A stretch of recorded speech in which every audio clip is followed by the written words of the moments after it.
So in this example, we want to find the zeros of each function, then graph the function.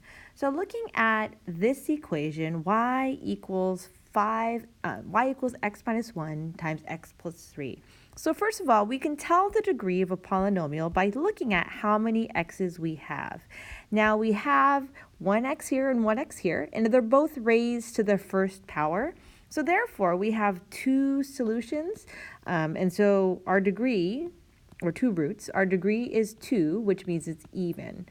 Leading coefficient is what is the sign in front. So since there's nothing there, it is assumed that the leading coefficient is positive. So we just need to know that it's positive, the degree is even. So remembering what we know about end behavior of a graph, if the degree is even and the leading coefficient is positive, number one, the degree being even means that the ends go in the same direction. So ends are exactly the same direction, or exactly the same. And then the leading coefficient tells you exactly where it's going. And so leading coefficient is positive, so that means they're both going up. Okay, so it's going up and up. So we know that about this graph. So we have x minus 1 and x plus 3. Now to find the x-intercepts, which are our zeros of the function, you can just set each piece equal to 0. And then that's what finds our x-intercepts. So where does it hit the x-axis? So we know that x equals 1 and x equals negative 3. And so those are the x-intercepts at 1 and at negative 3. So the other thing that we can find is the y-intercept. So how do you find the y-intercept? Now, since it's in this form, in factored form, it's not as easy to find. Normally, we'll look at the constant at the end, and there isn't one in this case. So as a reminder, to find the y-intercept, what you do is you make all the x's equal 0. So we're going to set all the x's equal to 0 from the original equation to find where it hits the y-axis, right? X equals 0 on this y-axis, which is why you have to set it to 0.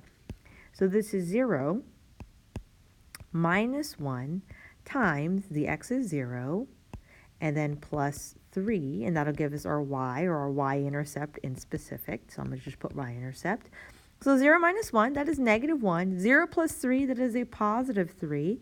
And so negative 1 times 3 is negative 3. So since we made x equals 0, our y equals negative 3. So our y-intercept is at 0, comma, negative 3.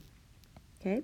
And so we could figure out the rest of this graph, but because we're not in this moment of, graphing a parabola or anything else, you could figure it out. But we know that the ends go the same direction, so we know that they go both up and up. And then the x-intercepts are at these 2 points here, so they're just going to pass at those 2 points. And so it's going to go up, passing through that point, and up, passing through that point. And then, it is good to know how to graph a parabola, but for now I just want you to focus on the end behavior and the zeros of the graph. So trying this example here, we have x plus 1, x minus 2, and x minus 3. So we need to know what is the degree of the polynomial. So the degree of the polynomial is how many x's do we have. So everything is raised to the first power, so I just count. I have 1, 2, 3 x's. So the degree is 3, meaning that it's odd. So remembering about odd, we know that the ends are going to go in opposite directions. They're going to go opposite directions. Now we need to know, what is the leading coefficient?